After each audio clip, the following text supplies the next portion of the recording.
We don't often twirl, but when we do, it's because there's a logo right here. Terell Jones, how are you? I'm good. Sky H20 is an atmospheric water generation company. What that means is we make water from air.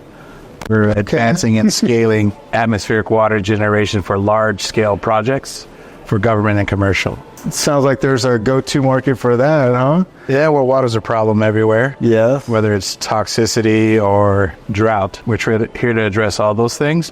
We're not a panacea, but we can diversify water supply. Where we play very well is emergency management. When the power goes out in a city, most hospitals have redundant power, but they don't have redundant water because it requires power to push the water to the hospital. So they end up using bottled water out of their machines. Emergency management, and anytime the power goes out, the water shuts off. And so if we have backup water solutions for hospitals, universities, organizations, or even builders, we can't build without access to water now. I think we're just now starting to realize that drought conditions are a major problem, and we're also starting to realize that toxicity is a major problem. Wherever you see a cancer cluster in America, it's usually the water. I'm one of those veterans that worked at one of the military bases in Jacksonville, Florida, matter of fact, which was a EPA Superfund site. They were dumping on site, and they had a landfill, and that's where I had my first pulmonary function test. And wow, if you hear about Camp Lejeune, most military bases are toxic, because nobody's paying attention to what they're doing with those chemicals. Wow. But I call it self-inflicted nonsense.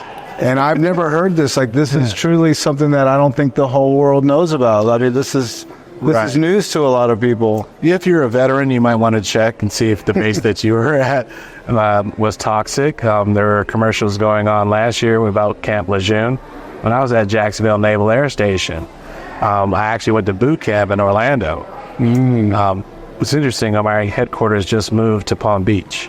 Okay. So we're trying to build water stations there as well. Amazing. So that's where my corporate headquarters will be eventually. I'll be made to move there soon. We're really excited because we have something to offer the general population. And from a government standpoint, we can offer backup water solutions for military, for government, emergency management.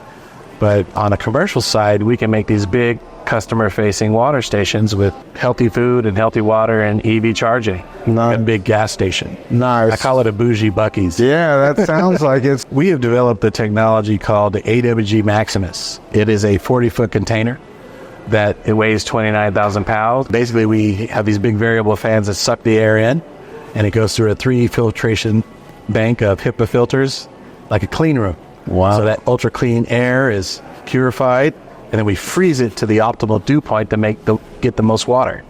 And so just above freezing is the optimal dew point.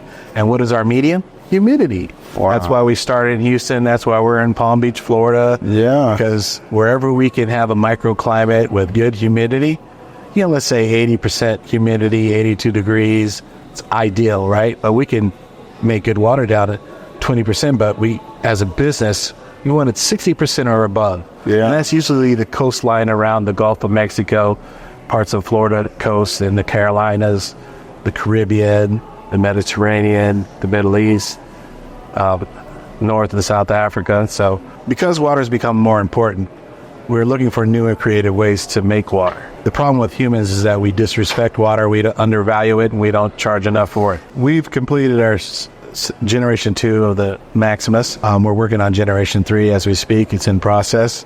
It'll be 8% more efficient. We're raising $20 million Series A. We have already got 8 million subscribed. So there's 12 million left. Nice. We have a pipeline of $28 million in micro stations for emergency management. And that's the micro station we sell to companies or organizations for emergency management. And then there's the company-owned customer-facing super stations where we have a pipeline of 300 million. And we're starting off in Houston, Texas, specifically in Dickinson, Angleton, and Baytown.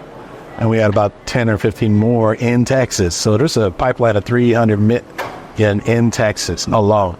That doesn't include Florida or the Middle East or the Mediterranean. Powerful. That is really great. From an investment standpoint, well, like I said, we have a Series A that we're raising capital for. But more importantly, if you're a corporate and you have underutilized land and you want a backup water solution, I'd love to talk to you about a Sky H2O micro station, which needs 50 by 50 feet of slab, and we could put a micro station there, make 5,600 gallons a day for whatever purpose you need. If you are a bank and you know something about green bonds or industrial revenue bonds or CPACE, we'd love to talk to you about working on our capital stack. Yeah. And if you are EPCM, to help us with our global project development, something like a Bechtel or a Fluor or a Technip, somebody to help us as we go international. Go to skyh2o.com and everything you need is right there, and you can find me there as well. Terell Jones, Sky H2O. Thank you so much. It was great meeting you. Thank you. Don't forget the logo.